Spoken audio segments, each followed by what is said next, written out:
కొడక గొడ్డలు వదిలే చదువు కడతారా? అన్నం మీద కంటే అక్షరం ముక్క ఎక్కువ తొక్కస తోట్టు కొడక. తొక్కలో తను నా కొడుకుని ఎరా పని పాటలు మానే చదువు గిదువని తిరిగితే నీ బాబు చేసిన అప్పెవడు తిరుగుతాడు రా నా కొడక. చదువుకోవడం తప్ప ఒక్క అక్షరం మొక్క రాకుండా నన్నే ప్రశ్నలు వేసేస్తున్నావు రే.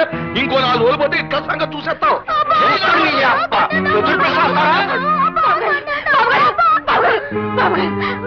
కొట్టకండి మీ కాళ్ళు కొట్టడం కాదే, మళ్ళీ చదువు గిదువు అన్నారంటే ఆడికి నా చేతుల్లో చావే.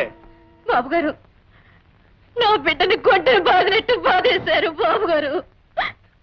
మాస్టారు, నేను పని చేయలేదని కొడితే నాకు బాధ ఉండేది కాదు మాస్టారు.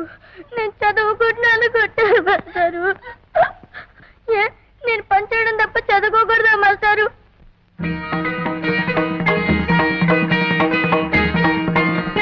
చెప్పండి మాస్టారు, చదువు అనేది పెద్దలకే సొంతమని రాశాడు ఆ దేవుడు.